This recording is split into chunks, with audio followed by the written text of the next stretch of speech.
আসসালামু আলাইকুম সুপ্রিয় দর্শক, আজকে আমি আপনাদের নারকেলের দুধ দিয়ে আমড়ার কুরমা রান্না করে দেখাবো। আমি এখন নারকেলটা ভেঙে নিব। নারকেলটা ভাঙার পর নারকেলটা কুড়াই নিব। নারকেলটা কুড়ায় নারকেলের রস বের করে নিব। তারপরে আমি আমড়াগুলো ছিলে নিব। এখন আমি আমড়াগুলো ছিলে নিচ্ছি। আমড়ার গায়ে যেন সবুজ ওটা না থাকে, তাহলে ভালো হয়। একটু বেশি করে বাঁধায় কাটলে ভালো হয়।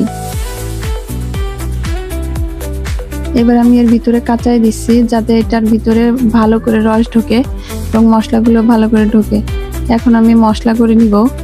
মশলা বলতে শুধু জিরা, ধনে, রসুন আর আদা বাটা, পেঁয়াজ কুচি করে নেব, নারকেলের দুধটা করে নিছি, আর আমড়াগুলো আমি একটু সিদ্ধ করে নিছি। এখন আমি কড়াইয়ে তেল দিয়ে দিলাম। এখন আমি তেলের উপর 3টা এলাচ দিছি, 2টা তেজপাতা দিছি। এখন পেঁয়াজগুলো দিয়ে দিব। পেঁয়াজটা একটু নেড়ে নিব।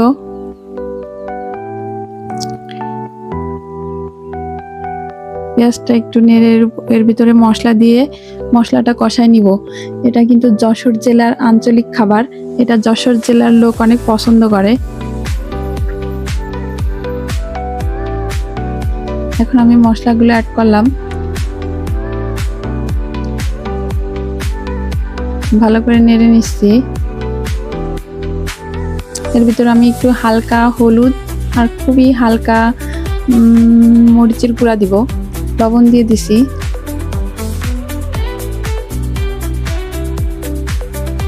একটু পানি দিয়ে ভালো করে কষায় নিচ্ছি মশলাটা। 2টা দারচিনি দিয়ে দিলাম।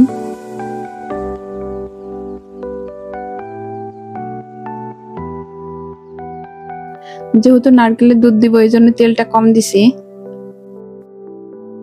এখন আমি আমড়াগুলো দিয়ে দিব। আমড়াগুলো দিয়ে ভালো করে কষায় নিব।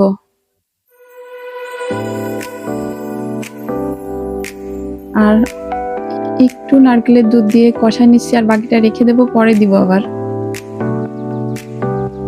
দেখুন কি সুন্দর লাগছে। এখন এর সঙ্গে চিনি অ্যাড করলাম।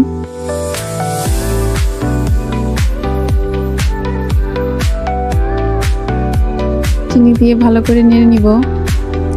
চিনি দেওয়ার পরে কিন্তু এটা লেগে যাওয়ার সম্ভাবনা বেশি থাকে, তো আপনারা একটু নাড়তে থাকবেন।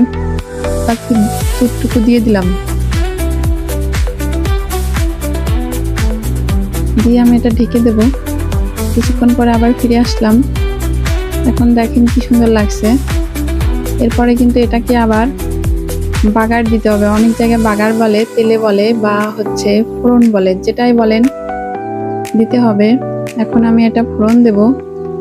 পেঁয়াজ কুচি আর রসুন কুচি দিয়ে দিলাম, আর একটু জিরা দিব। ফোড়ন দিলে স্বাদ দ্বিগুণ বেড়ে যায়। ফোড়ন দিয়ে দিলাম। এটা কিন্তু খাইতে অনেক টেস্টি।